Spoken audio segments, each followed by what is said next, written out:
Bonsoir à toutes et à tous. Nous sommes ravis de vous retrouver comme chaque mercredi soir à l'auditorium de la Fondation Pernod Ricard qui accueille nos programmes de parole. Donc ce soir, c'est autour des rencontres Poésie Plateforme qui ont été initiées, qui sont animées par l'enseignant et poète Jérôme Moche. Merci Jérôme pour ce programme toujours très, très riche.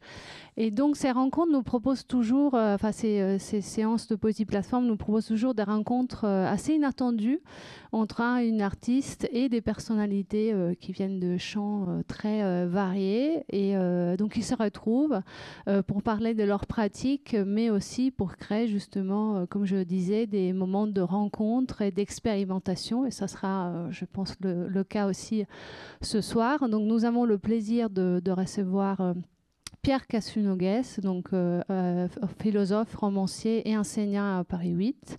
Et j'ai le plaisir également de retrouver l'artiste Ernesto Sartori à la Fondation, donc qui avait été nommé à un prix de la Fondation Pernod Ricard en 2010, qui s'appelait donc Messieurs Miroir. Donc voilà, merci beaucoup encore d'avoir accepté cette invitation. Merci Jérôme et bonne rencontre. Merci beaucoup Antonia, merci beaucoup la Fondation Pernod Ricard.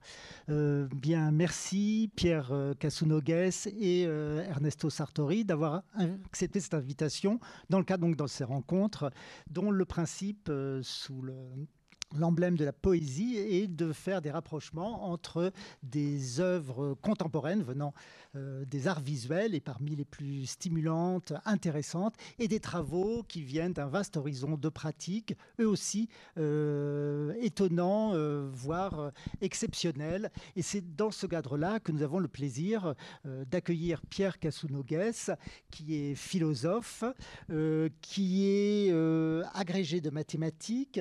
Il est par ailleurs professeur de philosophie à Paris 8, où on peut lire sur le site de Paris 8, il est responsable de l'axe de recherche grammaire, comparaison, fiction, rationalité. Je vais évoquer un tout petit peu quelques livres et quelques points d'entrée que l'on peut avoir dans son travail. Ces premiers travaux provenaient d'une relecture de grandes figures de l'épistémologie, notamment française, du XXe siècle. Léon Brunswick, Jean Cavaillès, philosophe des mathématiques auquel il a consacré sa thèse. On rappellera d'ailleurs que Jean Cavaillès était aussi une figure exceptionnelle de la résistance intérieure pendant la Seconde Guerre mondiale. Des textes aussi, ou des approches autour de Bachelard, quant à la notion, bien évidemment, de subjectivité, du rapport entre les imaginaires, la raison. Et cette exploration des limites du possible et des réels l'a fait, dans un premier tour, s'intéresser à des objets que la philosophie, à laquelle la philosophie s'intéresse peu, qui entretiennent d'ailleurs peut-être des liens avec un certain nombre d'éléments qui sont dans la peinture d'Ernesto Sartori, comme ces notions de bord, de bordure, et ces notions de bord ou de bordure, Pierre Cassunoguès les entendait à la fois dans leur dimension métaphysique. On citera l'un de ses livres qui était paru au PUF, intitulé Le bord de l'expérience, essai de cosmologie, comme dans des objets beaucoup plus inattendus, comme les bords de plage ou les rebords du monde, ainsi dans un livre qui est à la fois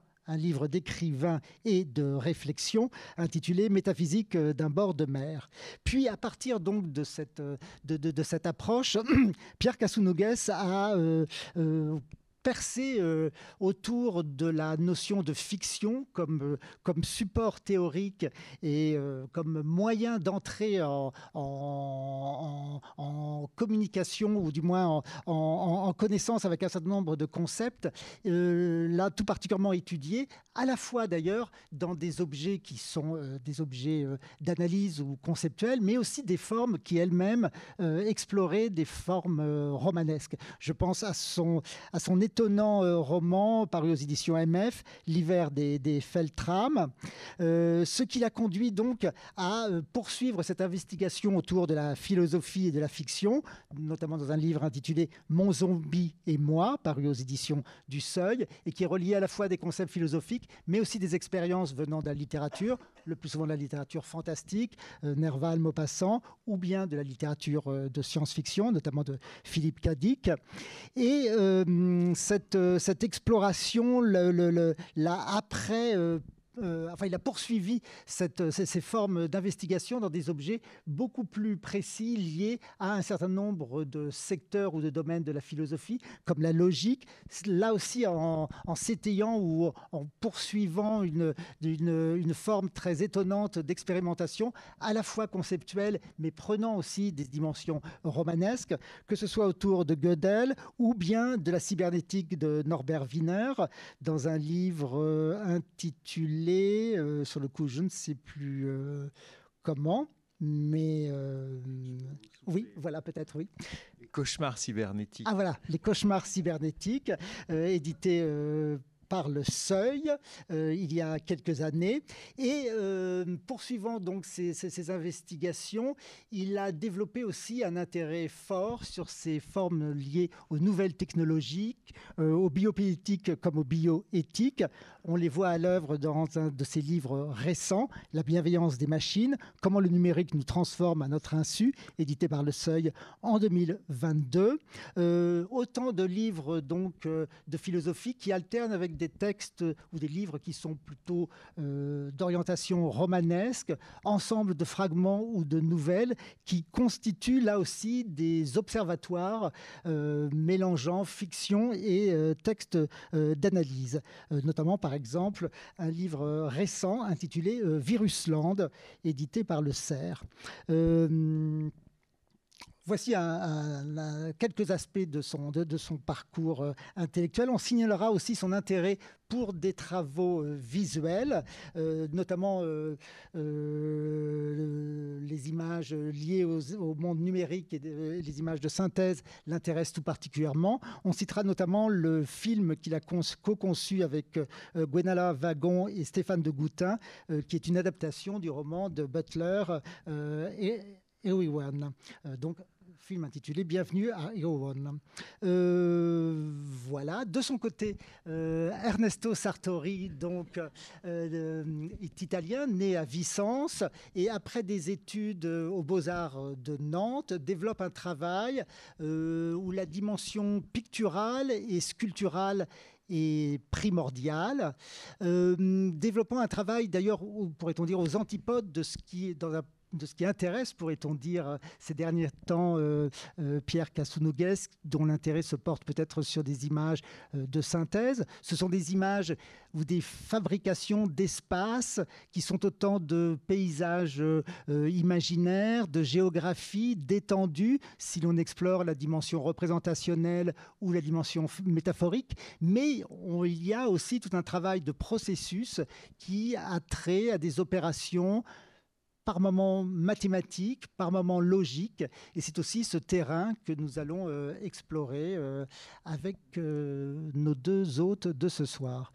Je vais céder la parole à Pierre Cassounouguès, qui va nous faire une intervention, une lecture sur un certain nombre de concepts qui l'intéressent tout particulièrement ces derniers temps. Merci. En fait, après la présentation que vous avez donnée, j'ai plus de rien à dire pratiquement, donc je pourrais rendre la parole tout de suite, mais je vais quand même essayer d'en parler un peu.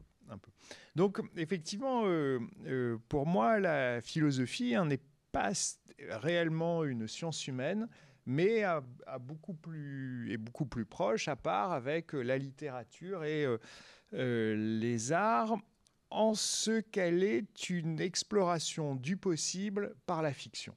Et pour moi, l'objet en fait de la philosophie, ce qui distingue la philosophie, par exemple, de la sociologie ou de l'anthropologie, c'est qu'elle ne va pas parler directement du monde réel. Elle n'est pas soumise à une vérité empirique, comme un sociologue. D'après les normes de la sociologie, ce qu'il dit est supposé avoir une vérité empirique. À mon avis, pour moi, ce n'est pas le cas de du philosophe qui, lorsqu'il parle des nouvelles technologies, par exemple, peut avoir tout inventé, à la limite peut parler d'un artiste qui n'existerait pas, ce serait tout à fait possible. Le philosophe s'appuie sur la fiction et, par la fiction, explore le possible. Et pour cela, il faut distinguer différentes sortes de possibles. Il y a le possible dans le monde que nous connaissons, le possible au sens de la science, et ces deux ne se superposent pas.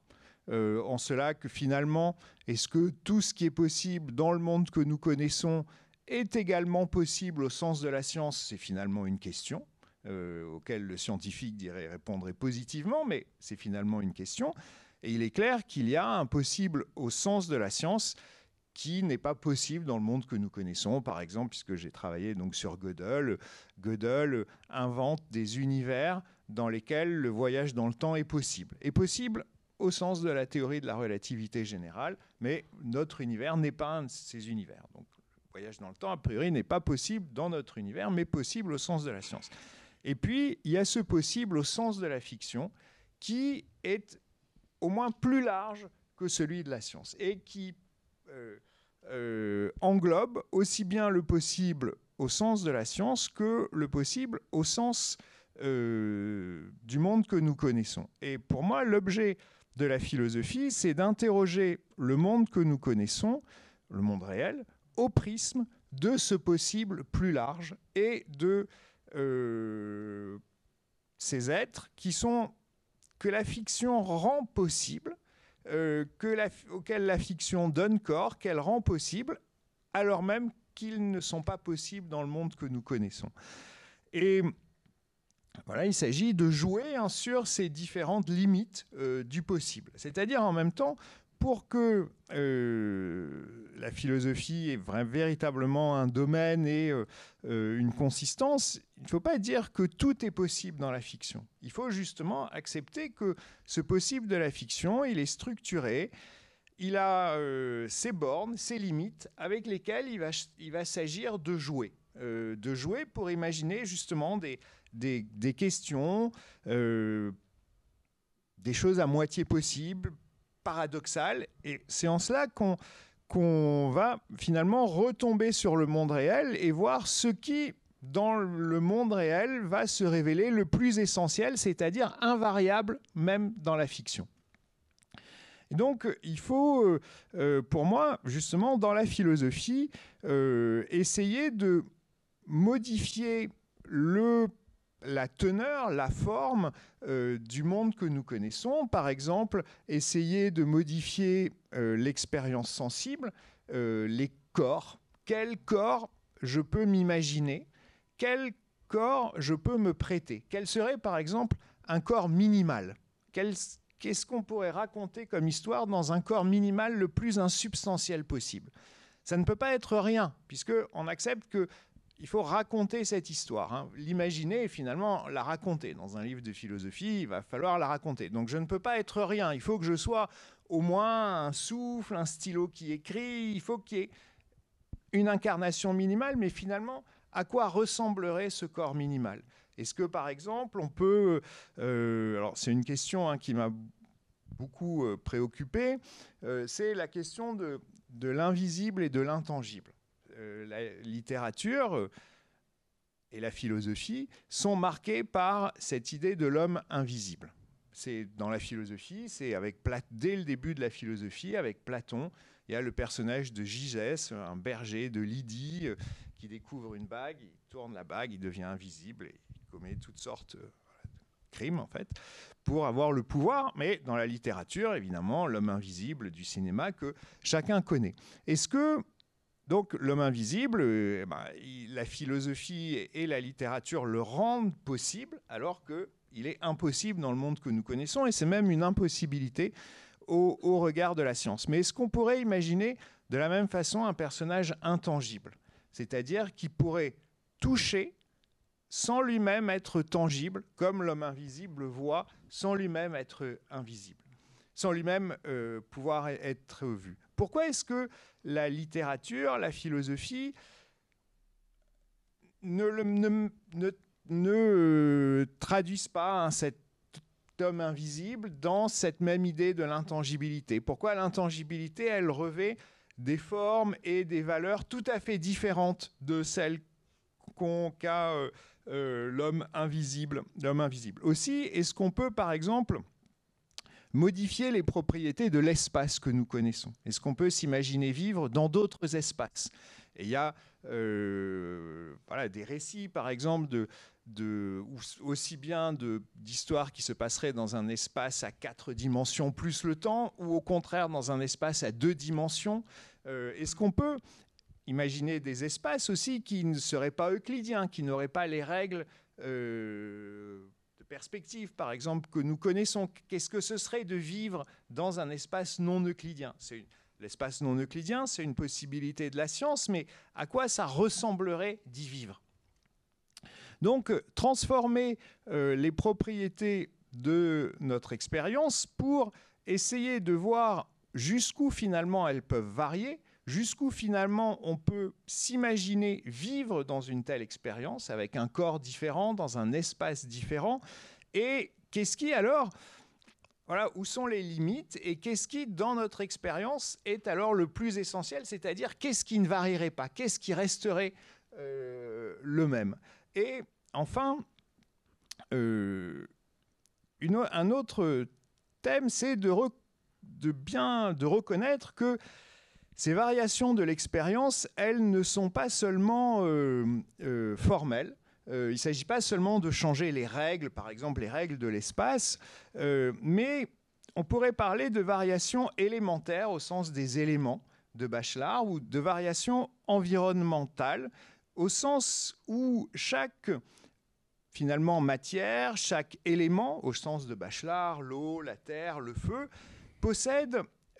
semble posséder une certaine atmosphère imaginaire. Et Bachelard, par exemple, étudie les imaginaires, les situations auxquelles conduisent une modification des équilibres entre les éléments. C'est-à-dire, dans la vie courante, eh bien, nous sommes entourés un peu de terre, un peu d'air, un peu d'eau, un peu de feu, si on veut, d'énergie, et voilà, ces éléments forment une sorte d'équilibre. Et on peut imaginer les modifier, modifier cet équilibre en s'imaginant volant, et voler, vivre donc dans l'air. Et qu'est-ce que ça change à l'histoire qu'on peut imaginer vivre? Ou au contraire, et Bachelard, donc, Bachelard attache beaucoup d'importance à ces rêves ou ces histoires de voler. Et pour lui, c'est même en s'imaginant...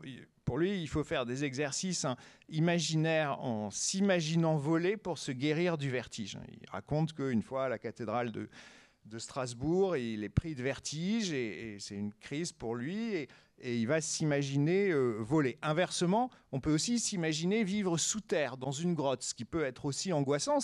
Et cette angoisse, elle vient d'une modification de l'équilibre entre ces différents éléments et chaque élément appelant différentes histoires. Et vous avez parlé de mon livre sur le bord de la mer. Justement, est-ce que la mer, elle implique d'autres histoires que celles de la Terre? Et c'est pourquoi, à mon sens, c'est quelque chose de très frappant que les philosophes, y compris les philosophes contemporains, s'intéressent très peu à la mer. Et le thème de la Terre est quelque chose d'important dans la philosophie du XXe siècle, avec Husserl, Heidegger, Merleau-Ponty. Et très peu de philosophes parlent de la mer. Et Merleau-Ponty, c'est très frappant, son dernier livre, il l'écrit sur la Côte d'Azur et il parle de l'eau, mais c'est de l'eau de sa piscine. Et qu'il y a quelque chose qui est difficile pour les philosophes avec la mer, et justement parce que la mer, elle implique d'autres structures. Et quelque chose, quand on étudie les textes sur la mer, sur l'histoire des voyageurs qui vont au bord de la mer, c'est que, par exemple, la couleur que l'on prête à la mer a changé au cours des derniers siècles. Elle était blanche d'écume, elle est verte, elle devient bleue.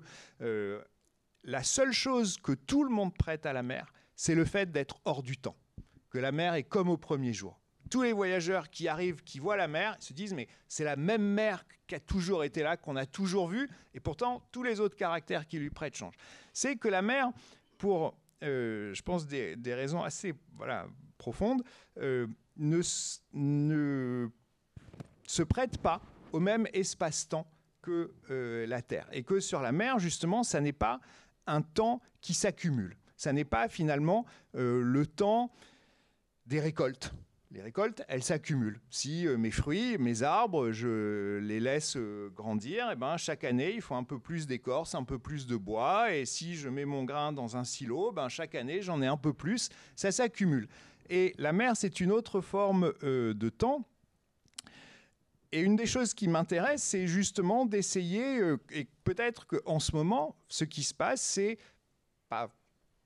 disons, depuis le 19e siècle et la révolution industrielle, mais qui va aussi avec l'époque des bains de mer et les stations balnéaires, c'est justement que l'on prend la mer dans la logique et l'espace-temps, un autre espace-temps. Et peut-être il faut justement...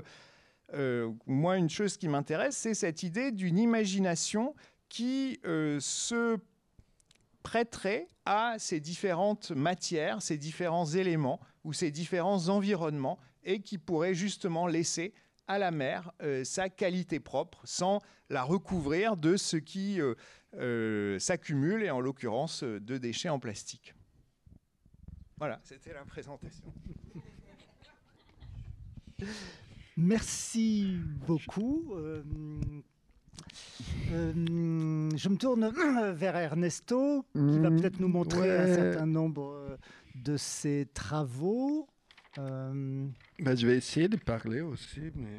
Donc, j'ai vraiment écrit 3 lignes. Je ne sais pas trop exactement ce que je vais dire, mais j'avais décidé de partir d'une anecdote pour commencer à parler et puis voir... La suite, l'anecdote est que ce matin, j'ai pris les trains et j'ai oublié ma clé USB avec tous les dossiers que j'ai fait pour aujourd'hui depuis 2 jours. Et c'est un événement que j'ai essayé d'évoquer. Après, peut-être que je viens de l'inventer aussi pour pouvoir en parler comme d'une métaphore qui serait là pour éventuellement lire aussi le travail. Enfin, donc, ça se trouve... ce que je viens de dire n'est pas vrai. Mais cette anecdote a peut-être une place pour imaginer donc, d'autres structures d'arrangement des images qui ne vont pas être évoquées ce soir. Donc voilà, ce n'est pas une réalité alternative complètement... Enfin, c'est à peu près les mêmes choses. Donc les dossiers que j'ai faits, je les ai... il y a déjà des dossiers qui manquent. Donc, ces dossiers qui manquent, ça crée une image mentale. Je vais éventuellement en parler. Mais voilà, donc ils n'ont pas la même place. C'est d'autres groupes d'images qui ne seront pas là ce soir. Donc, c'est quelque chose qui est soit anecdotique, soit profond, soit c'est les deux en même temps. Donc ensuite, voilà, je me suis dit j'allais essayer d'évoquer une autre anecdote qui est aussi une autre absence. Cette absence, l'effet que, en fait, mon travail que je présente aujourd'hui, il a eu un peu 2 origines. Une, c'est celle quand j'ai commencé à faire des choses aux Beaux-Arts. Donc jusqu'à là, j'ai dessiné un peu. Je me suis rendu compte que mon intérêt pour ce qu'en France on appelle la bande dessinée n'allait pas me suffire pour entrer aux Beaux-Arts. Il fallait que je fasse des études parce qu'à l'époque, c'était pas que les services militaires, mais il y avait aussi les services civiques. Donc, il fallait avoir un papier. Donc, je me suis inscrit aux Beaux-Arts et j'ai commencé à faire des choses. Et ensuite, j'ai arrêté ce travail-là, qui est celui que je continue, pour en faire un autre.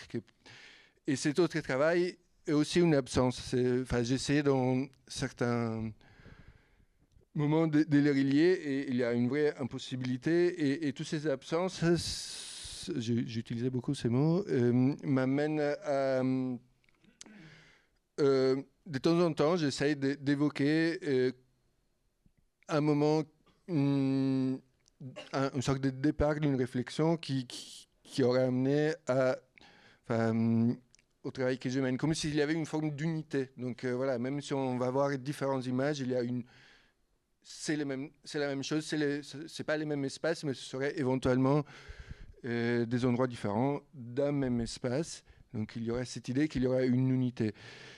Et cette unité, voilà, j'essaie d'essayer de la commencer par cette image, qui a une image qui a une des seules que je vais montrer, qui part de quelque chose que j'ai vu, donc un corps d'un monsieur, une vraie personne que je ne connais pas, qui dormait sur un banc avec ses affaires sur la table lors d'une balade. Donc je ne connais pas les visages de cette personne. Et là, pour moi, il y avait différentes catégories de choses. Donc, des fois, j'essaie. Une partie de mon travail serait la tentative de avoir une petite. Un petit groupe de catégories qui me permettrait de classer mon quotidien éventuellement, ou alors donc ça pourrait être comme dire voilà, il y a des êtres, des objets et des lieux, et dans ce sens-là, même si je connais pas très bien les règles du jeu, je parle de mon travail comme d'un travail Cluedo, dans le sens que c'est des catégories qui sont évoquées par vous connaissez les jeux Cluedo, oui. Donc l'espace, donc l'espace, les personnages et des objets. Et les personnages et les interchangeabilités possibles entre ces trois catégories, éventuellement, qui sont pas, ces trois catégories ne seraient pas toutes les catégories possibles, c'est juste histoire de partir avec quelque chose pour soit construire une histoire, soit... il y a quelque chose d'autre dont je voulais parler, mais je le ferai peut-être ensuite. Oui, je voulais montrer cette image.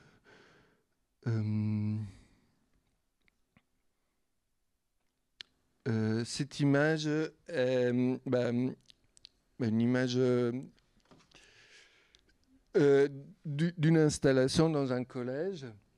Donc, je vais faire plein écran. Voilà, hop.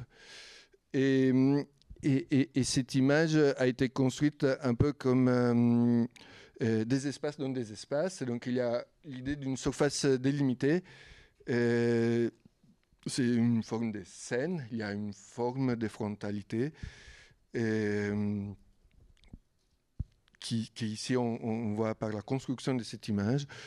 Et ce que j'avais bien aimé, en tout cas quelque chose qui m'avait beaucoup marqué, c'était, voilà, ça se passait dans un collège, donc il y avait une dame qui avait assez vite, par rapport à des objets inclus dans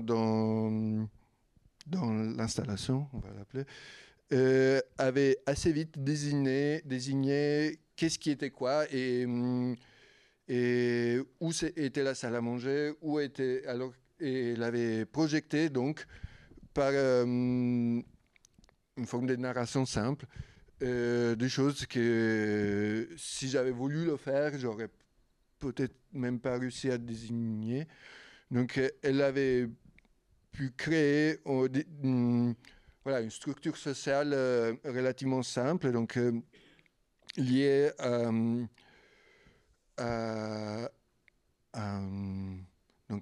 à l'habitat, on va dire.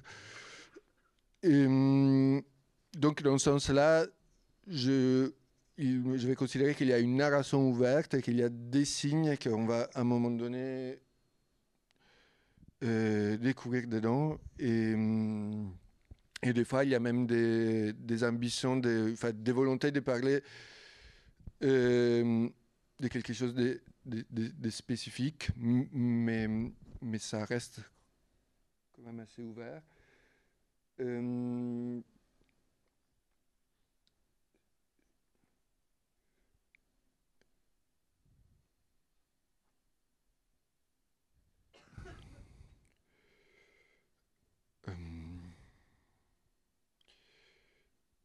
J'ai l'impression que je vais répéter les mêmes choses beaucoup.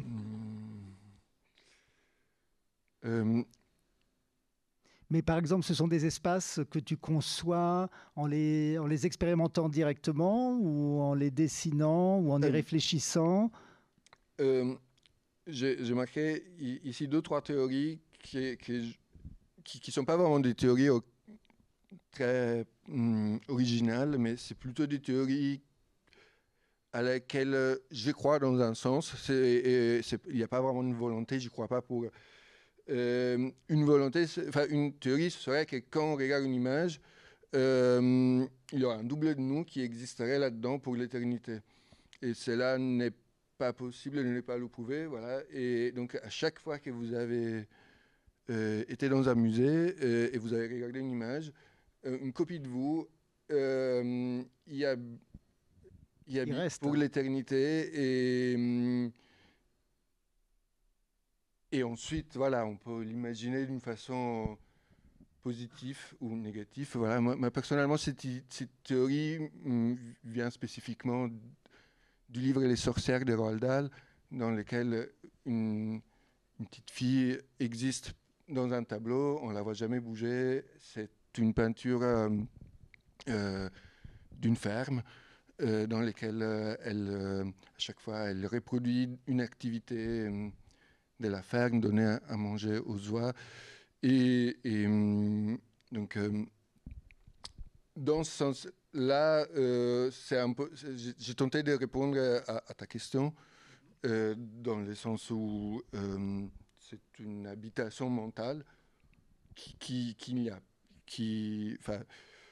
tout ce que je suis en train de dire sur mon travail, c'est pas vraiment des choses que j'ai dit sur mon travail, c'est plutôt comment je considère aussi beaucoup de choses qui sont pas mon travail. C'est comme ça que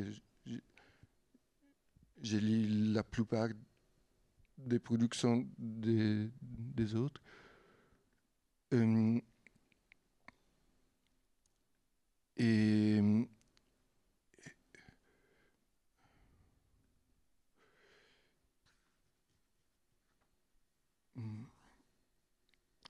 Donc c'est comme une sorte de scène au sol, donc on peut parler, j'évoquais, l'image de Cluedo, c'est plutôt pour ramener au fait qu'il y a des espaces dans des espaces, là j'ouvre des dossiers avec des choses dedans, et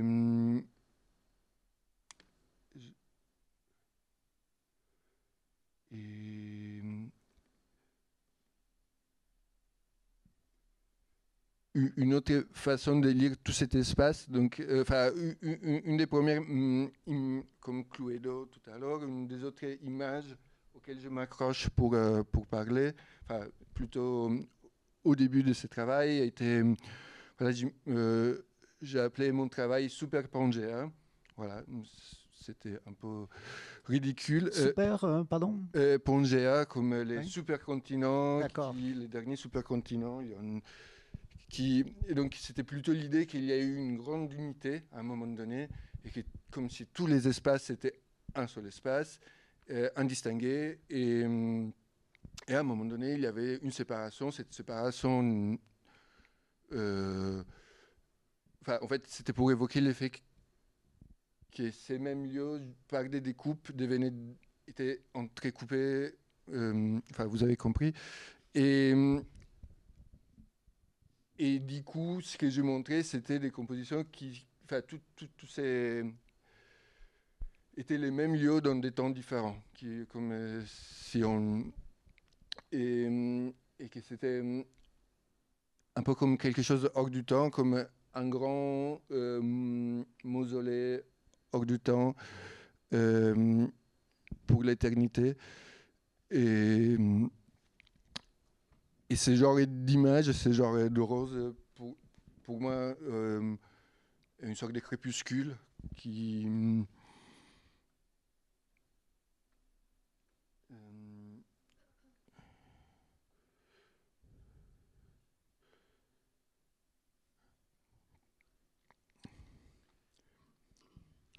c'est la même scène, les deux. Et,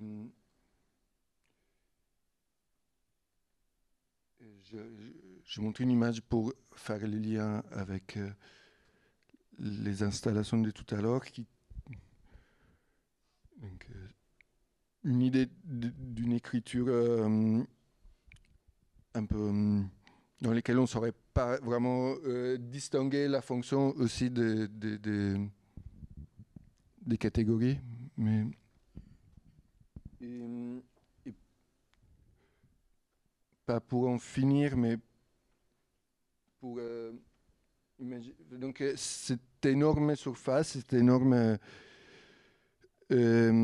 espace entrecoupé par des sous-espaces, donc, qui a évolué plus récemment. Enfin, donc, là, à chaque fois, on voit des images, mais pour des raisons diverses. Et aussi parce que j'existe dans un monde, je suis un être tridimensionnel, et je montre des surfaces dans un espace tridimensionnel, et cela m'a amené à un moment donné à, par exemple, quelque chose qu'on ne voit pas ici, c'est, j'indique ici, mais vous voyez là, c'est peindre les tranches, voilà, donc c'est quelque chose qui se fait souvent en peinture. Peindre les tranches, et souvent quand c'est des grandes peintures, c'est si vous regardez, vous voyez les deux tranches sur les côtés qui sont peintes, mais celle au-dessus on ne peut pas savoir puisqu'il faut sauter, et celle en bas on peut quand même regarder, mais c'est quand même changé sans, genre tout le monde, et souvent elles ne sont pas peintes. Ça dépend des échelles dont on parle. Donc, et à un moment donné, j'ai montré ça chez quelqu'un, c'était un homme, et je me suis rendu compte que le derrière de l'objet n'était pas peint. Donc je me suis dit, je vais le peindre aussi, puisqu'il existe comme, c'est comme les objets qu'on manipule. Voilà. Et du coup, j'ai commencé à réaliser des peintures sur toutes les surfaces de l'objet. Donc, je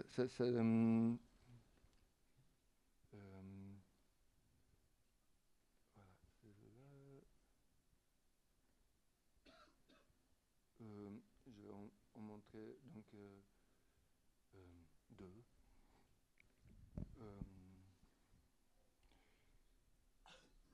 Donc on va pas. Enfin, j'ai pris en photo les tranches, mais je les ai pas là. Et les donc. C'est d'ailleurs très lié à cet effort que tu nous demandais d'imaginer ce qui n'était pas présent, ouais. Voilà, dans l'ensemble. Comme moi, je vois une partie de toi, mais forcément, comme il n'y a pas un miroir derrière toi, c'est un peu. Aucune vue de la surface Terre, même si on est très éloigné, nous montrera l'ensemble de sa surface. C'est juste... Et ça, c'est l'autre face. Et je me tourne peut-être vers Pierre Cassou-Noguès pour lui demander cette expérience justement de fiction que déploie Ernesto Sartori à partir ou sur ses œuvres. En quoi elle participe de cette augmentation des possibles? Oui, en fait, j'avais présenté comme ça cette idée des possibles de fiction dans des espaces plus larges que ceux de la science. Parce qu'effectivement, la notion de fiction qui vous intéresse ne se limite pas aussi à l'acception que l'on a de la fiction. Oui, mais j'avais pensé parce qu'on avait parlé une fois, et tu nous avais montré, je crois que c'était les quadernos, ou le quaderno, et je le voyais, parce que je l'ai sur l'écran devant moi, et Ernesto a tourné tout autour sans montrer celle à laquelle je pensais, mais qui me... Mais si, elle est là. Ah oui. Il y en a deux. Voilà. Bon, on en avait vu plusieurs qui me semblaient bien, enfin pas illustrer, mais bien correspondre à cette idée d'une spatialité qui à la fois semble appelée comme une architecture ou une histoire et qui pourtant n'est pas une histoire dans le monde que nous connaissons ou même dans l'espace que nous connaissons.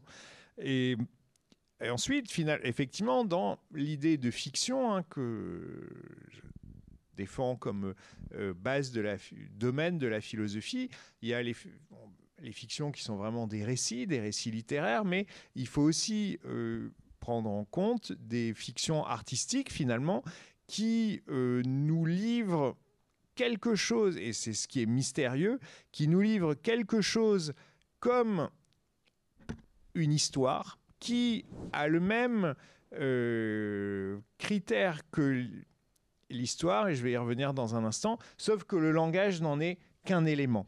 Et ce qui m'intéresse, c'est cette idée, effectivement, si on dit que la fiction, elle ouvre le possible, que ce possible, il est structuré, il a des limites, des paradoxes, il ne faut pas qu'on puisse faire n'importe quoi. Autrement, il n'y a plus de possible, tout est possible. Et donc, il faut accepter qu'il y a des fictions qui marchent et des fictions qui ne marchent pas.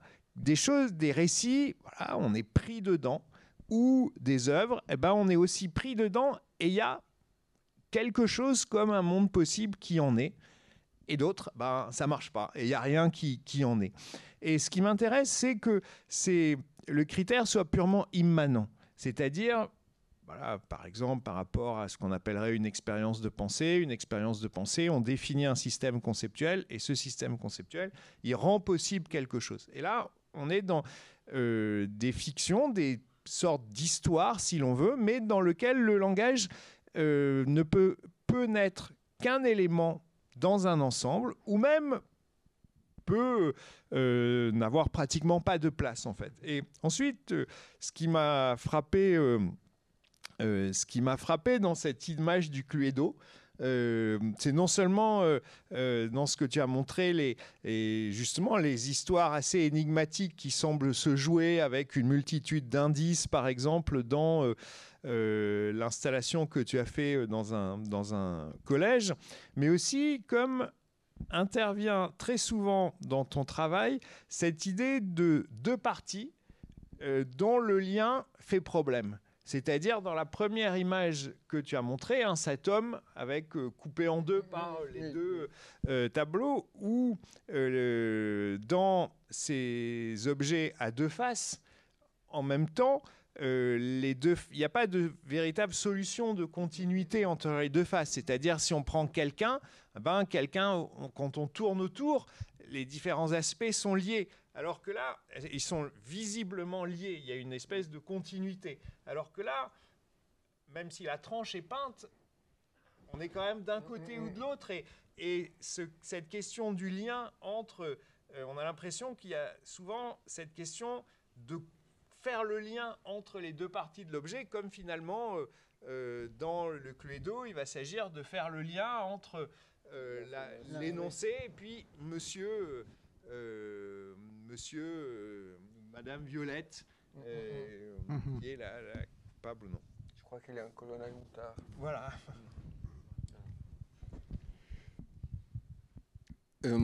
Oui, il y a aussi la possibilité que ces peintures soient pour des êtres d'une dimension supérieure, évidemment.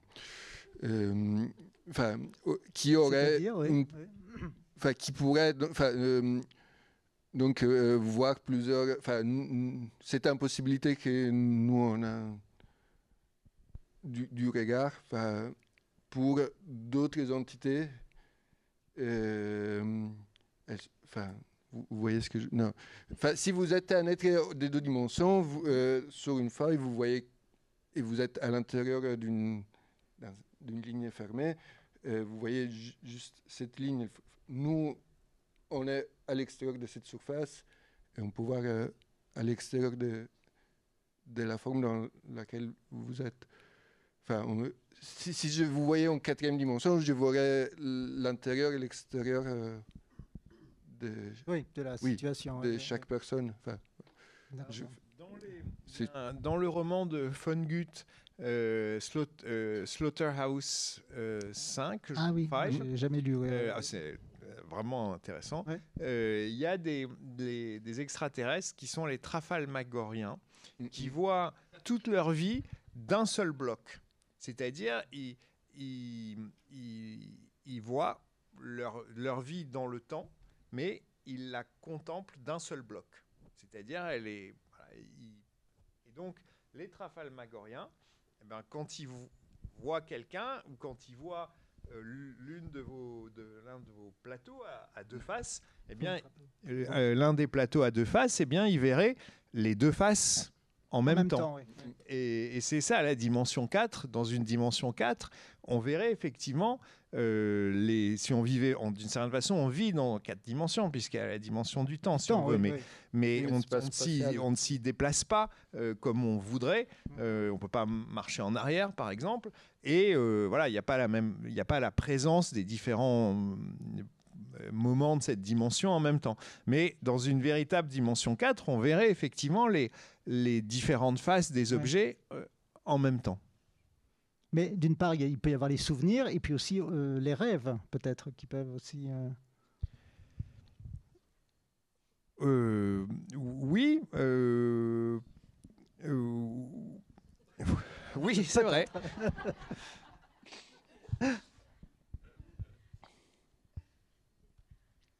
Tu établissais la distinction de cette première image que nous avions vue qui provenait du réel, d'un souvenir. J'étais à la recherche d'anecdotes pour commencer à dire quelque chose. D'accord, mais après, oui, d'accord. On parle d'espace, donc voilà, c'était comme avoir une porte d'entrée. Et après, par rapport à cette image, quand je la regarde, je pense une figure humaine, mais cette figure humaine est partiellement cachée, ça devient un ensemble d'éléments séparés, enfin la jambe et les bras sont... Donc ça devient quelque part des objets. Et est-ce qu'il y a des figures, de temps en temps, une des choses qu'on peut dire quand on voit ce genre de travail, enfin, je ne parle pas que du mien, mais ça doit arriver aux autres entités qui mènent ce genre de travail, c'est mais ils sont où les personnes il y a toujours la possibilité qu'en fait elles soient là, qu'ils soient tout simplement cachées ou qu'ils soient... souvent les êtres dans les récits sont transformés en objets, dans La Belle et la Bête par exemple.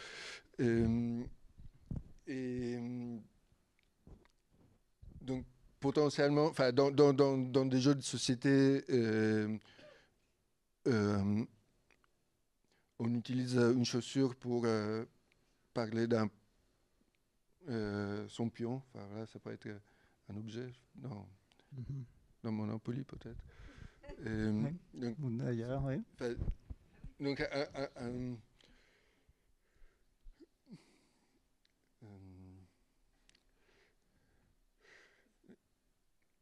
j'en ai fait certaines qui montrent donc, des espaces en perspective, donc des salles. Non, c'est pas les bons boutons. Et donc voilà, ça je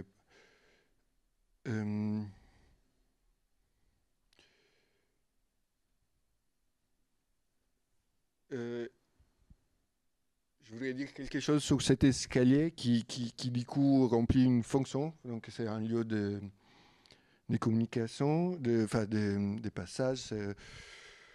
C'est un lieu de transit, voilà.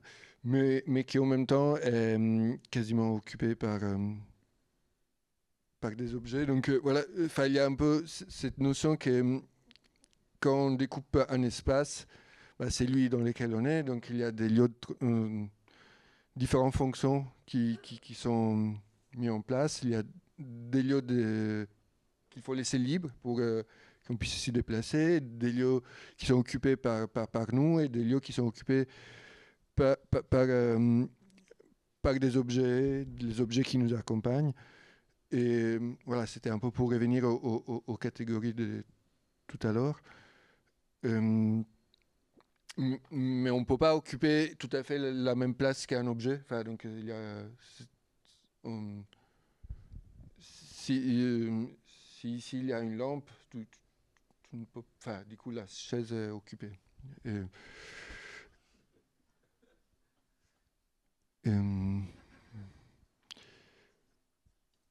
Et je vais montrer son, j'ai plus la souris, son derrière.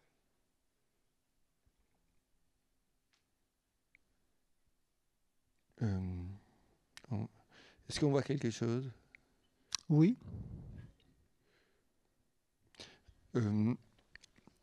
Ces architectures qui sont plutôt au plafond, donc qui ne sont pas au sol, peuvent à la fois renvoyer à le fait qu'il y a un autre espace au-dessus. Et c'est aussi éventuellement peut-être un lieu de contrôle, un lieu je pense que quelque chose qui traverse ce que je fais, c'est l'idée d'avoir à un moment donné une vue d'ensemble des choses. Et cette vue d'ensemble qui est forcément une volonté, n'est pas, enfin, comme une volonté, pas comme quelque chose qu'on pourrait véritablement atteindre. Et ça serait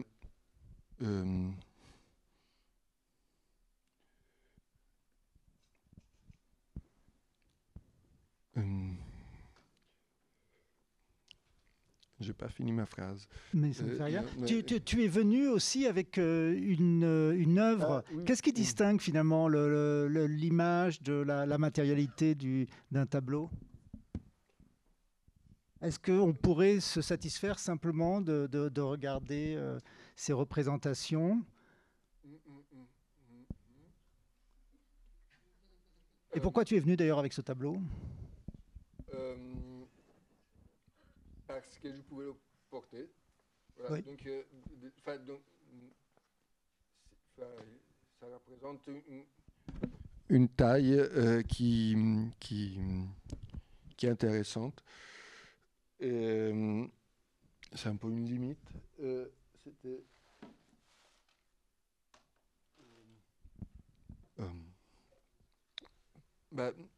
pour amener, enfin, comme poser la physique. Ça existe le mot physicalité, oui. Oui. Et enfin, c'est un peu, oui, pour. Enfin, j'ai pas. C'était pour pouvoir faire ça, qu'il y a une chose qui est effectivement. Enfin, du coup, c'est un territoire qui a. Enfin, les choses sont. Comme c'est pas vraiment des coordonnées, mais chaque élément, enfin, ou espace vide même, existe à un endroit. Donc, on n'est pas juste dans de la projection, on n'est pas juste dans la peinture comme pour parler d'un autre espace. C'est l'espace de la peinture et l'espace premier du lieu. Enfin, les lieux physiquement là.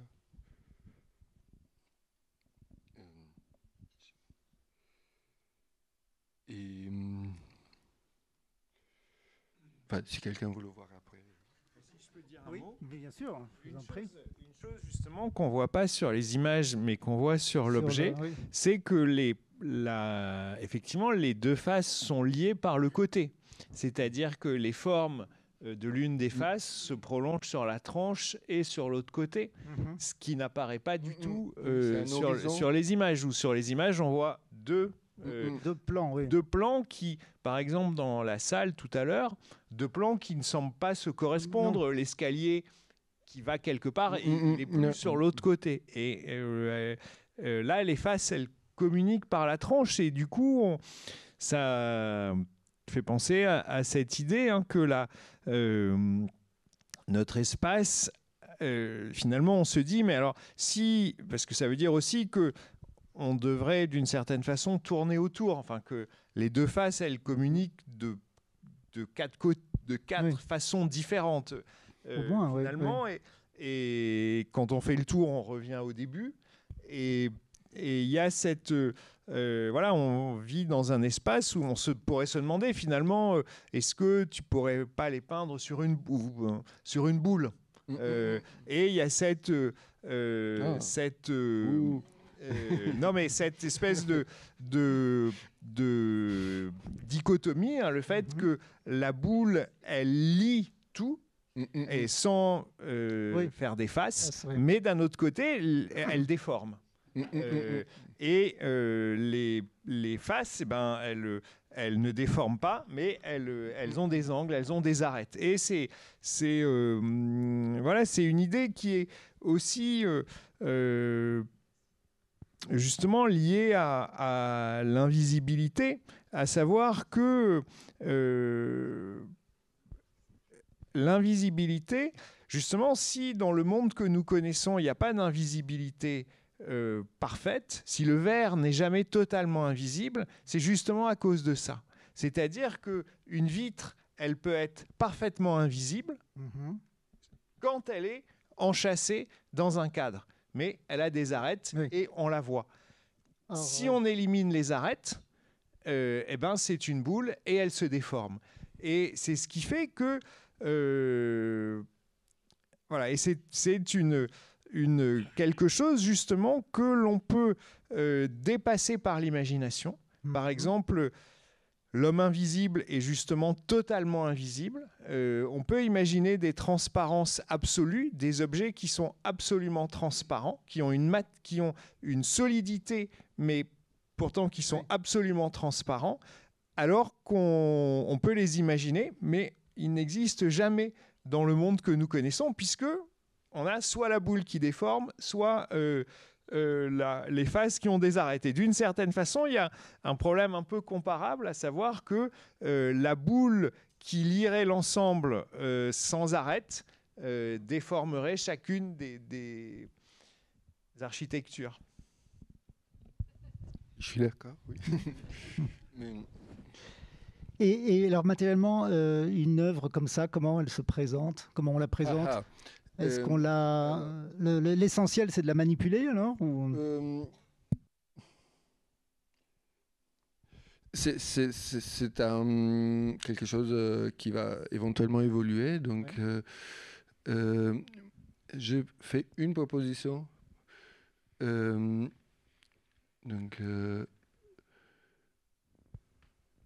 L'idée, c'était déjà de proposer 2 propositions et pas une dans cette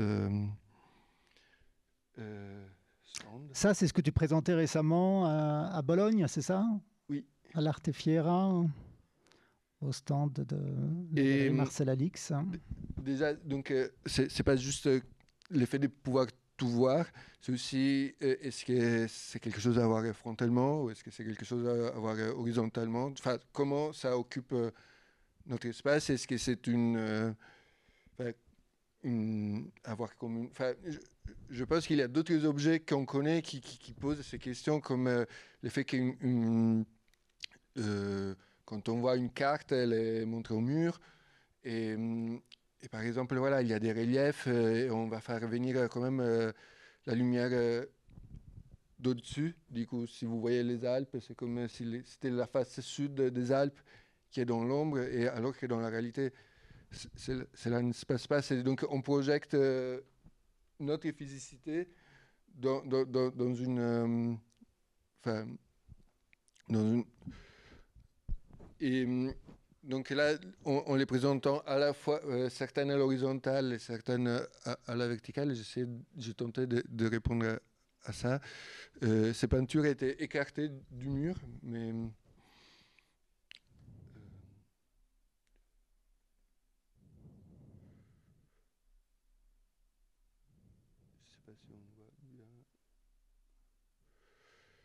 Donc, et elles n'étaient pas fixées, elles étaient juste posées. Et c'est là, pour moi, ça changeait aussi le rapport avec les choses, dans la mesure où, même si en tant que personne externe, on ne s'autorise pas à manipuler, ce n'est pas pareil de voir un objet qu'on sait fixer. Enfin, c'est une notion. Enfin, si je sais que ces objets sont fixés, ça change mon rapport. c'est une information qui va changer mon rapport avec ce que je vois.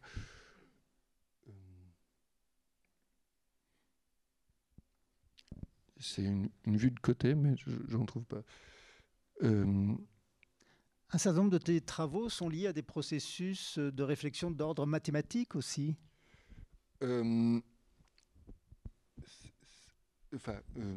J'avais cru comprendre, en tout cas. Oui. Il y a des surfaces, il y a Oui. des lignes. Oui.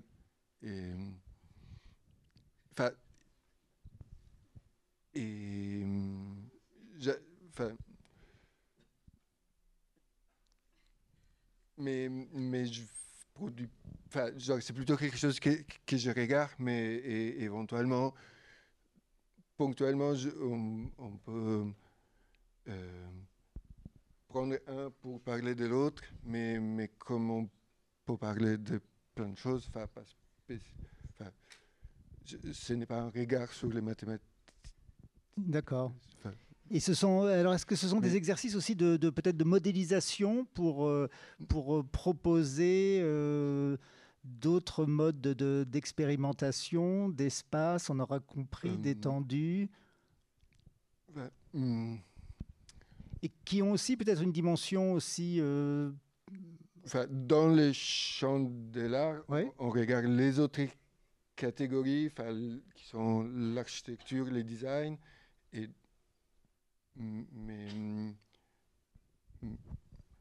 donc cela arrive tout le temps. Donc tous les artistes regardent.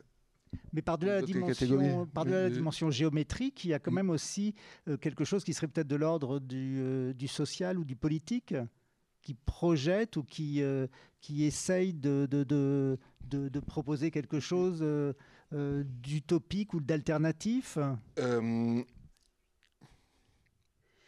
C'est une volonté, mais l'effet que ça se passe dans les champs de l'art, pour moi, c'est à la fois en plus ou en moins, dans les mesures où si proposer une vue sociale, si on a vraiment envie de le faire, moi je ne le ferai pas dans les champs de l'art. C'est justement parce que ça ne compte pas que du coup on peut... Donc c'est-à-dire que ce qui se déploie du côté de l'art serait dénué de... Non, mais... personnellement, je ne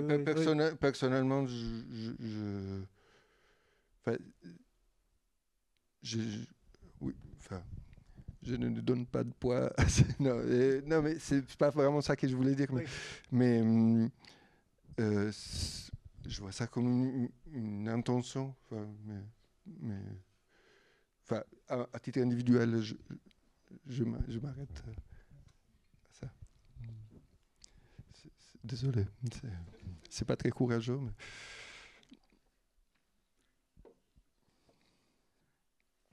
Cette dimension de l'utopie, on la trouve en tout cas en arrière-fond de cette relecture du roman de Butler.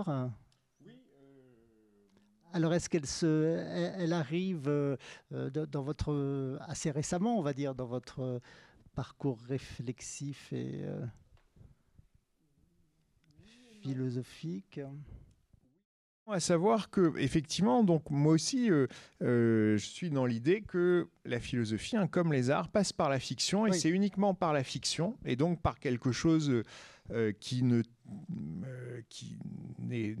décolle du monde réel, que la philosophie peut finalement en parler, et qu'il faut absolument distinguer le discours philosophique d'un discours sociologique, et ne pas faire de la sociologie sauvage en faisant de la philosophie. Mais après, effectivement, dans donc, ce film qu'on a fait avec Gwenola Wagon et Stéphane Desgoutin, le fait de suivre cette fable, donc le roman de Samuel Butler décrit donc c'est vraiment une utopie. Erevan, c'est nowhere à l'envers, avec le W et le H inversé, une ville qui se trouve nulle part et dans laquelle les gens les habitants ont toute une série d'idées qui nous semblent absurdes et qui vont mettre en question la solidité donc, de nos idées. Hein. Et l'une de ces idées, donc quelque chose assez frappant, hein, c'est que les éréoniens pensent que ce que nous considérerions comme une maladie est en fait une faute morale, et ce que nous considérerions comme une faute morale est en réalité une maladie pour laquelle ils se font soigner. Donc, le narrateur assiste à des procès de gens qui ont la grippe, puisque la grippe est une faute morale. Donc, on est condamné pour avoir la grippe. En revanche, hein, monsieur Robinson à l'envers, donc Bisnor, chez qui il loge, suit tout un traitement parce qu'il a volé une banque. Et c'est une maladie pour laquelle il se fait soigner. Et finalement, on a envie de dire, non, on choisit de voler une banque alors qu'on ne choisit pas d'avoir la grippe. Mais est-ce vrai? Est-ce que vraiment on ne peut pas défendre l'idée qu'on ne choisit pas de voler une banque alors que finalement la grippe, on a fréquenté des gens qui étaient un peu malades, on ne s'est pas couvert, est-ce qu'on ne l'a pas un peu cherché? Et donc cette idée, hein, de mettre en question ce qui semble extrêmement solide, et un autre élément, hein, c'est que les éréoniens ont détruit toutes leurs machines, persuadés que les machines avaient en elles-mêmes, non pas la vie, non pas la conscience, non pas l'instinct, ni l'intelligence, mais une tendance à l'extension, une tendance à prendre de plus en plus de place dans la vie, sans avoir besoin d'y réfléchir, hein, d'une certaine façon. Chercher dans une machine la conscience, dit Samuel Butler, hein, c'est comme si une plante, voyant passer un des premiers animaux, donc un espèce on imagine une grosse bactérie rampante, se disait « Oh là là, ça fera une belle plante ». Et la plante ne comprend pas que dans l'animal, il y a autre chose que ça. Et que nous, quand on se demande si les machines n'ont pas la conscience, ne sont pas vivantes, on fait la même chose que cette plante qui voit passer l'animal. Les machines ont juste une tendance à l'extension, une tendance à prendre de plus en plus. Et on le voit parfaitement avec nos téléphones. Et donc c'est vraiment une fiction qui vise à mettre en question les catégories, hein, que l'on pense tenir à la nature des choses, et qui en fait tiennent simplement à certaines formes de vie que l'on peut imaginer autres.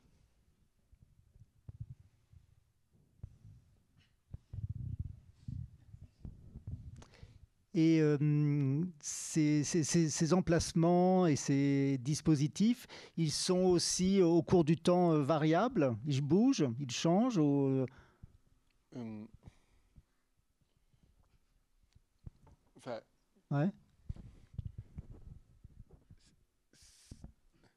potentiellement, oui. Peut-être ce que tu dis pour envoyer à cette histoire des plongées de tout à l'heure, des supercontinents qui se déplacent. Donc, ce n'est pas une image de mouvement. En fait, oui, là, si j'ai mis un film, je sais pas, on pourrait imaginer que il bouge très long. Donc, oui, la proposition de la dimension de temps, elle est soit absente, soit présente dans un sens, mais on pourrait dire que c'est des êtres, ces objets seraient des êtres qui existent par juste l'effet d'être posé, et que ce n'est pas bouger, ce serait une action.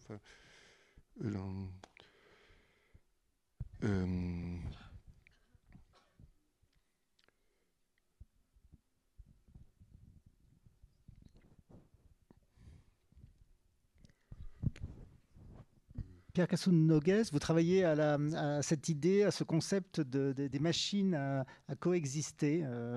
Oui, alors effectivement, j'y pensais d'ailleurs en voyant quand tu disais que vous disiez que qu'on n'avait pas le même rapport avec le tableau accroché et les plaques qui sont à une certaine distance du mur.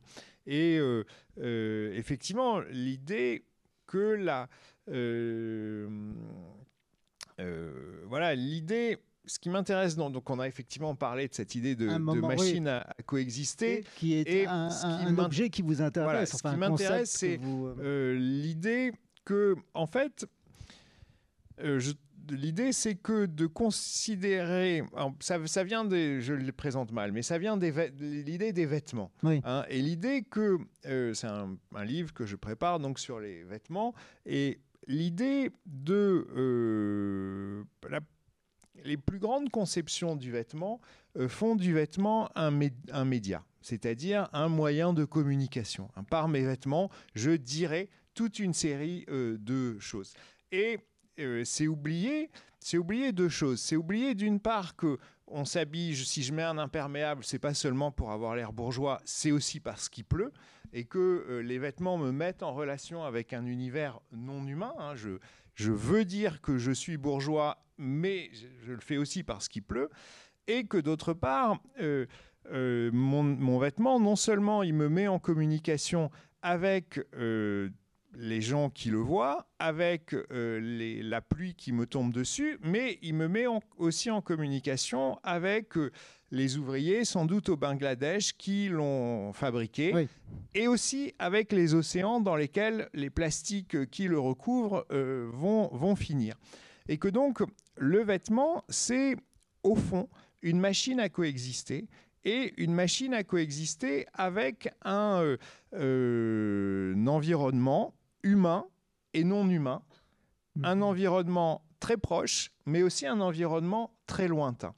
Et à mes yeux, il y a justement une espèce d'abstraction, en fait, de façon très générale de la théorie des médias, qui apparaît très bien sur cet exemple du vêtement. C'est-à-dire le fait de considérer un vêtement comme un média, c'est réduire les humains avec lesquels ce vêtement me met en relation à ceux avec qui je communique. C'est-à-dire, certes, avec mon imperméable, je veux montrer aux gens devant qui je passe dans la rue que je suis bourgeois ou que j'ai un certain niveau de revenus, bref.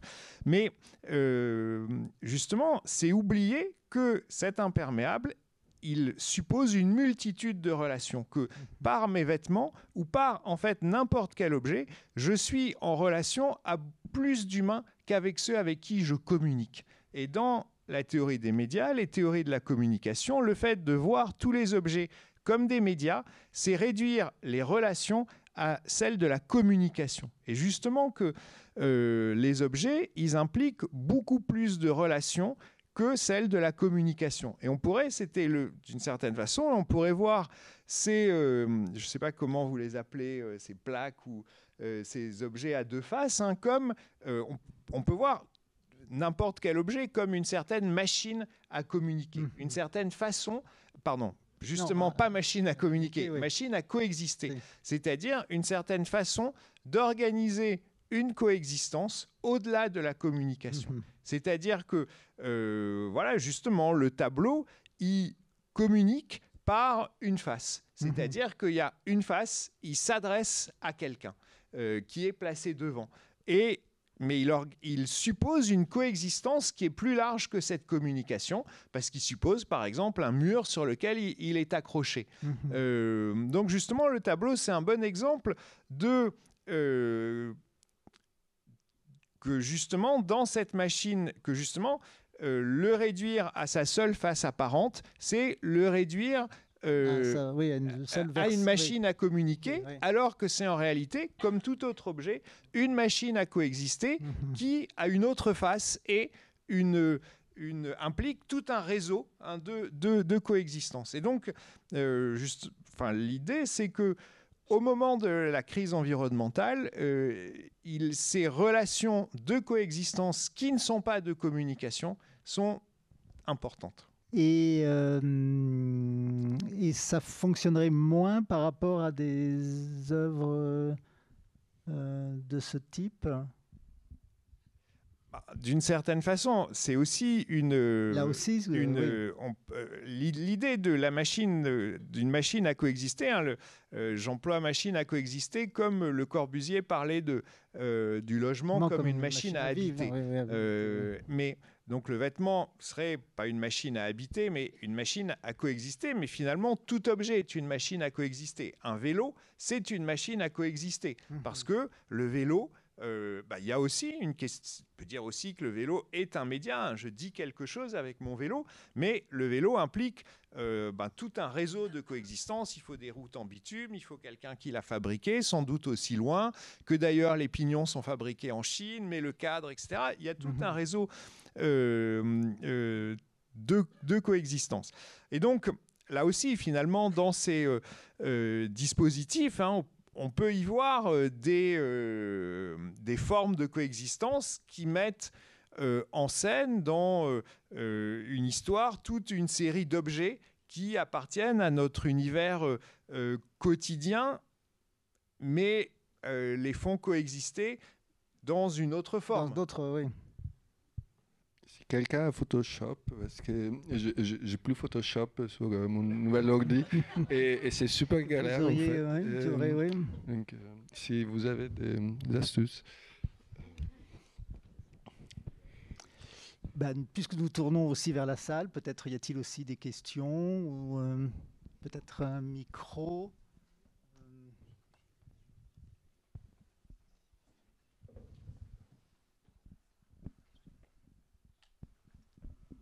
J'ai une question pour Ernesto par rapport à ces tableaux avec les 4 faces et les tableaux accrochés au mur de manière plus traditionnelle. La question que je me posais en voyant l'installation dans la foire était que ceux qui étaient accrochés de manière traditionnelle, est-ce qu'ils étaient peints sur les côtés déjà? Parce que là, on ne l'a pas vu. Et l'autre question, c'est est-ce que ça vous aide... Pardon. Derrière aussi, au dos aussi. Mais... Voilà, c'était la question. Est-ce que vous avez déjà accroché des tableaux de manière traditionnelle avec les 4 faces? C'est-à-dire des tableaux comme ceux que vous avez amenés, celui que vous avez amené. Oui. Est-ce que ce tableau-là, vous l'avez déjà accroché sur un mur de manière traditionnelle, c'est-à-dire accroché? C'est assez récent et c'est quelque chose qui est... c'est comme si j'ai séparé en fait l'effet de faire exister des produits en objet et sa production, voilà. En fait, cet objet est en quelque sorte fini, donc ça c'est une chose. Et puis et l'accrochage est toute une autre série de réflexions qui sont soit écrites, associées, c'est comme ça qu'on le montre, des fois c'est comme ça, il y a des objets, on les montre comme ça, il y a des notes, ou alors il y a plusieurs possibilités. Donc l'objet là, cet objet-là, par exemple, il occupe un espace et il existe même si on éteint les lumières, juste on ne le voit pas. Et comment j'envisage de l'accrocher pour l'instant, j'essaie de laisser une ouverture. Cette histoire de l'écarter du mur est quelque chose que... Oui, donc la réponse n'est ni oui ni non, quoi. Parce que ma question, c'était oui ou non. Mais merci. Oui, moi, sinon, j'ai deux questions, une pour Pierre et une pour Ernesto.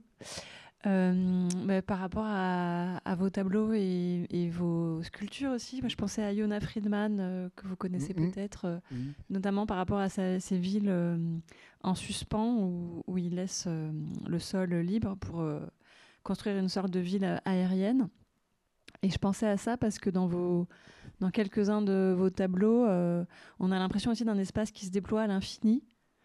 Comme si ça s'arrêtait jamais. Il y a là, on le voit un peu ici, mais on a l'impression que c'est une sorte de proposition pour un espace qui pourrait se prolonger.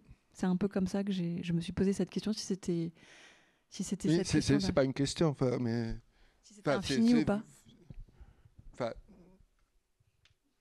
Moi, je produis pas des architectures. Donc, c'est de l'imaginaire. et cet imaginaire reste en suspens. Donc voilà, Oui, ça confirme ce que j'avais pressenti, donc merci. Je trouvais ça vraiment intéressant, en tout cas ce côté en suspens. Et pour Pierre, j'avais une question sur un livre qu'il a écrit qui s'appelle La ville aux deux lumières. Et dans le livre, il est question d'éternels ou d'immortels qui sont des tableaux qui prennent vie et qui, en gros, les peintures des tableaux se détachent des tableaux et sont éternels, si mes souvenirs sont bons, et restent présents dans la vie de la ville aux deux lumières. Et je pensais à un moment à ce que vous disiez, Ernesto, sur l'idée qu'il y aurait un double qui, en regardant le tableau, enfin, en quelque sorte, il y aurait une sorte de double œil qui resterait présent, si j'ai bien compris. Une sorte de double de la vision, où une fois qu'on voit le tableau, il y aurait une sorte de dédoublement et ça serait toujours là. C'est pas ça que vous disiez? Oui, c'est comme... c'est juste une chose qu'on pense, et parce qu'on se l'imagine, du coup, elle est vraie dans l'imaginaire. Je pense que c'est un peu lié au fait que souvent, quand dans des expos, ça peut arriver qu'on on regarde très vite les peintures comme si on les regarde, on voit tout d'un coup. Il y a une vision d'ensemble, donc on reste juste quelques instants et ça dépend de nous, de notre temps, de qui on est, mais donc il y a comme si on scannait l'expo. Je sais pas, quand c'est des grandes expos, on fait peut-être ça. Et en même temps, dans un espace hors du temps, donc ces moments d'escanson duraient à l'infini. Voilà. C'est pas quelque chose qui est vrai, c'est quelque chose que j'ai imaginé. Que ces moments où on scanne une image, il dure, il est hors du temps. Mais... Oui, alors, c'est Gwenola Wagon, avec qui j'ai travaillé sur Erevan. Et donc, La ville aux deux lumières, c'est un livre que j'ai écrit en 2005 et qui est paru aux éditions MF de Bastien Gallet, qu'on va rééditer. Et on a discuté avec Gwenola pour éventuellement illustrer le livre par des images. Donc Gwenola le connaît et finalement et c'est un livre qui est à la fois que j'aime beaucoup et que j'ai écrit donc il y a 20 ans et dont je sais plus trop quoi faire, mais il y a cette idée que qui était un peu la proposition de tout à l'heure, hein, à savoir que les personnages de peinture, en fait, garderaient en mémoire les personnes qui les regardent et que donc celles-ci vivraient dans l'esprit des personnages peints comme les personnages peints vivent dans l'esprit des spectateurs. C'est-à-dire que nous nous rappelons, nous avons vu tel portrait, nous rappelons du portrait, nous pouvons même dire, pour lui prêter des pensées, lui prêter des émotions, quelque chose. Et de la même façon, nous resterions en quelque sorte dans l'œil des personnages peints et nous aurions une vie finalement. Et donc j'aimais beaucoup cette idée que on soit comme absorbé dans le tableau quand on passe passe devant. Peut-être que ça arrive. C'est invérifiable. On ne peut pas savoir si ce n'est pas ça qui se passe. Oui, je voulais demander à Ernesto, il y a une dizaine d'années, vous faisiez des sculptures. Et ces sculptures, elles avaient comme particularité de ne jamais être à l'horizontale, c'est-à-dire elles avaient toujours un angle, mais elles étaient dans l'espace. Et ce travail, est-ce qu'il résonne encore dans celui que vous faites actuellement, ou c'est quelque chose sur lequel vous ne travaillez plus du tout? Une des possibilités, c'est que ce travail, peut-être, tout à l'heure, on évoquait les livres Abattoir numéro 5 de Van Ingout, qui vit donc ces moments-là pas de façon linéaire. Donc, une chose que j'avais imaginée, c'est que ce travail-là, peut-être dans un sens, c'est pas pour dire qu'il allait plus loin, ça vaut, mais pourrait être vu comme un futur possible de ce que je fais, et que aujourd'hui on fait beaucoup de préquels dans le cinéma. Oui, mais là maintenant vous oui. ne faites plus de sculpture dans l'espace de la même manière. Ce n'est pas un travail que je produis en ce moment. Merci. Mais New Order avait arrêté, et puis ils sont réformés, ils ont fait un disque.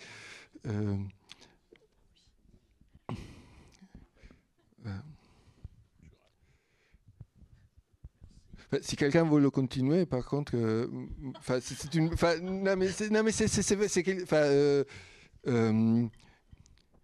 plusieurs personnes ont porté les costumes de Spider-Man.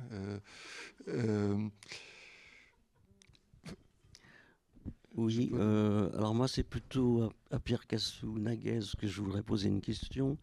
Donc vous avez distingué au début 3 mondes en fait, donc le monde ordinaire dans lequel nous sommes, le monde de la science, et on peut pas, si on pense à la relativité générale, on peut effectivement pas se déplacer comme dans la relativité générale, puis le monde de la fiction.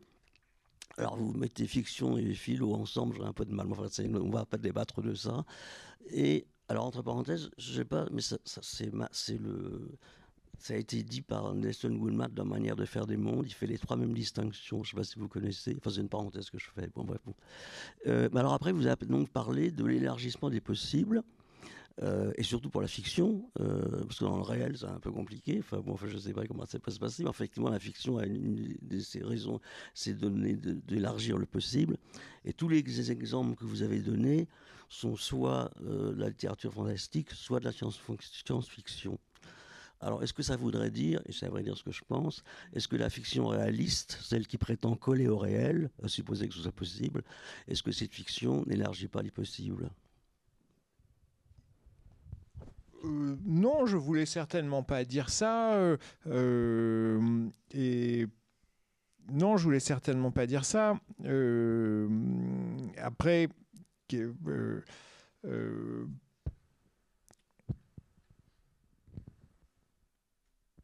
voilà, c'est clair que ce qui m'intéresse moi, c'est de jouer avec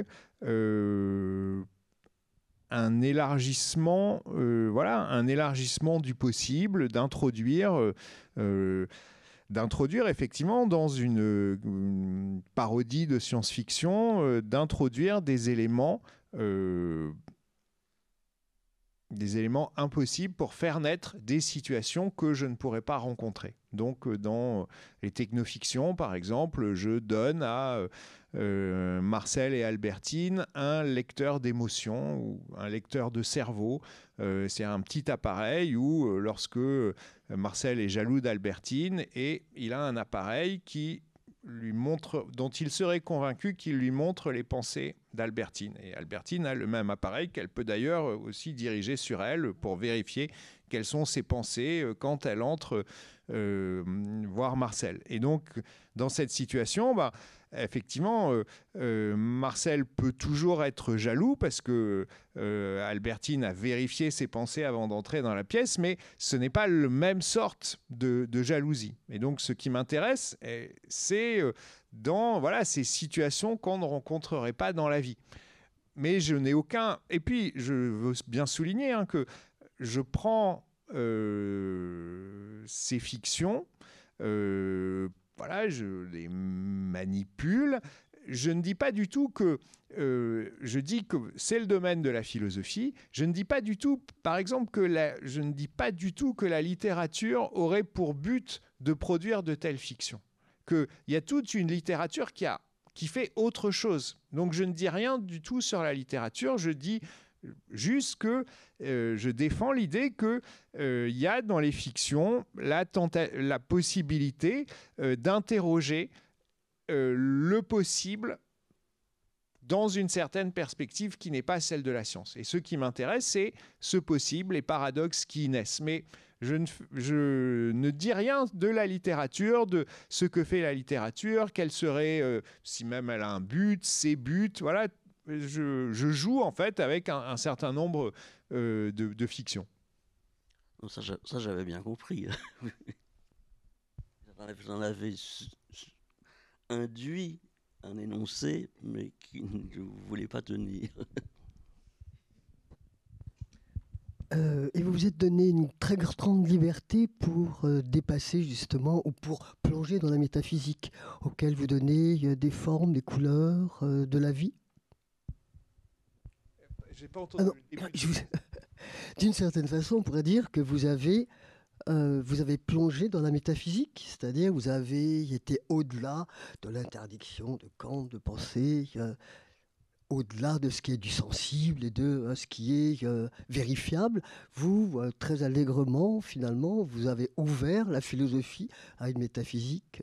Oui, ça serait l'idée, effectivement, en fait, de prendre la fiction comme le mode d'intuition de la philosophie, c'est-à-dire de dire que la fiction est à la philosophie ce que le dessin est au géomètre pour Kant. C'est-à-dire un mode d'intuition, une façon de remplir des concepts et de tracer de nouvelles relations entre ces concepts. Donc, voilà, après, je le dis de façon... du coup, on se dit, ça dépend d'une forme qui serait prédonnée, mais disons, voilà, l'idée, effectivement, d'utiliser la fiction pour élargir les possibilités de la philosophie et renouer avec des problèmes métaphysiques. Eh bien, merci beaucoup, Pierre. Merci beaucoup, Ernesto. Nous allons nous retrouver tout à l'heure, très vite, au bar à côté et à la librairie aussi. Merci à vous.